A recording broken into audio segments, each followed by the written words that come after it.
She looked like any other tired passenger sleeping in her seat. Nobody knew she was a skilled pilot with thousands of hours in the sky.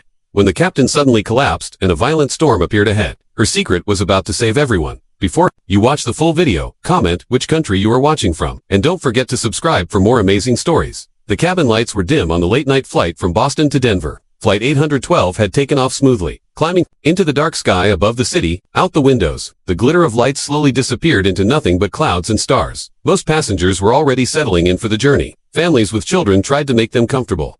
Business travelers scrolled on their laptops. Flight attendants moved softly down the aisle, their shoes making no sound against the carpet. It was quiet, calm, and ordinary. In seat 8A, a woman named Sarah Malik leaned her head against the cold window and pulled a small blanket close. She looked exhausted. Her plain gray sweater, her jeans, and her black carry-on bag made her seem like any other traveler who had just finished a long day. Nobody gave her a second look.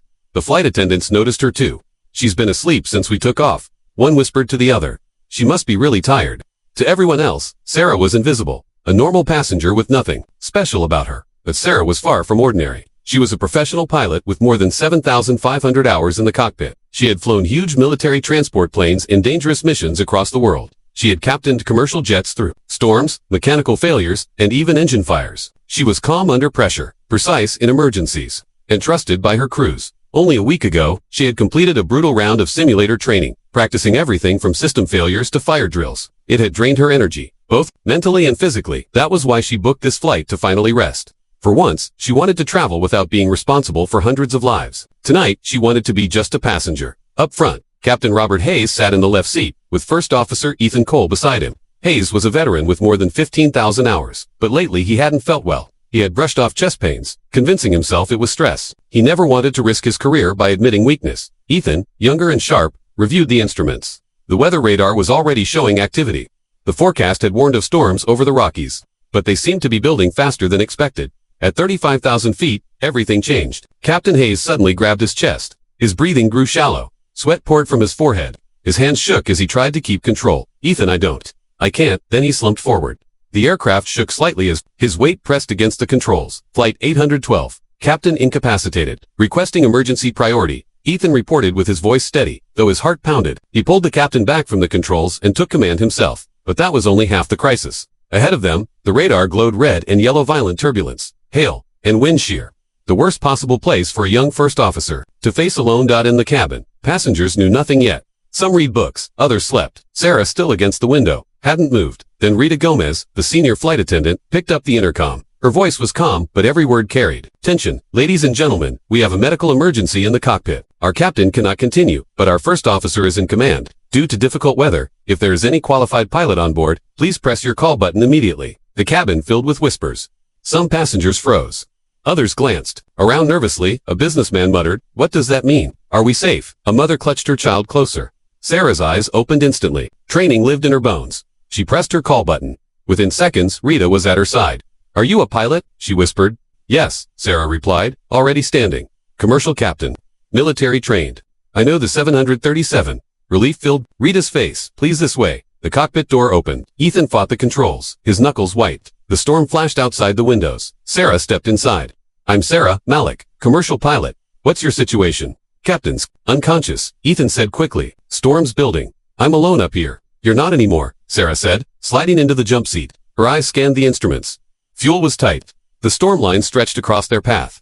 But she saw a possible opening to the south. Heading 188. "Let's skirt the worst of it," she instructed calmly. Ethan followed her orders. Sarah's voice was steady, confident. She guided him through every movement. "Gentle on the yoke. Don't fight the turbulence, work with it. Add power when we drop. Ease the nose up slowly." The plane jolted hard. A child screamed from the cabin. Lightning flashed bright against the windows. But Sarah didn't flinch. For 20 minutes they fought the storm together. The plane shook violently. Passengers gripped their armrests. Some prayed. The cabin rattled as overhead bins trembled. Every second felt like an hour, but slowly, the radar turned from red to yellow. They had found a way through. The worst was behind them. Denver approach came over the radio. "Flight 812, emergency noted. Descend to 24,000. Paramedics will meet you on landing."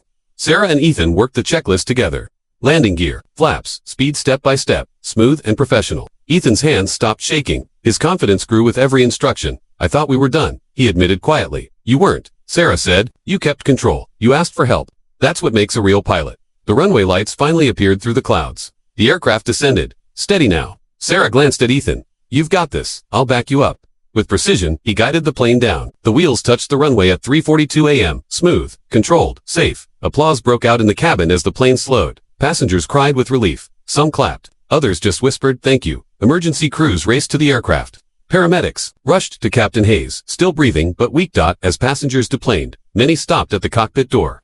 Thank you, the businessman said, his eyes wide. I thought you were just another tired traveler. That was the point. Sarah smiled. I wanted to be. Rita handed her a cup of coffee. You saved us, she said softly. Sarah shook her head. We saved each other. Later she stepped into the terminal, exhausted but calm. She thought about how quickly an ordinary flight had turned into a fight for survival. She had wanted to be invisible tonight, but fate had called, and she had answered. That's what pilots do. Whether on duty or not, they stand up when they're needed. And tonight, one sleeping passenger had saved an entire plane. If you enjoyed this story, tell us in the comments which moment shocked you the most. Share it with a friend who loves real hero stories. And don't forget to subscribe for more.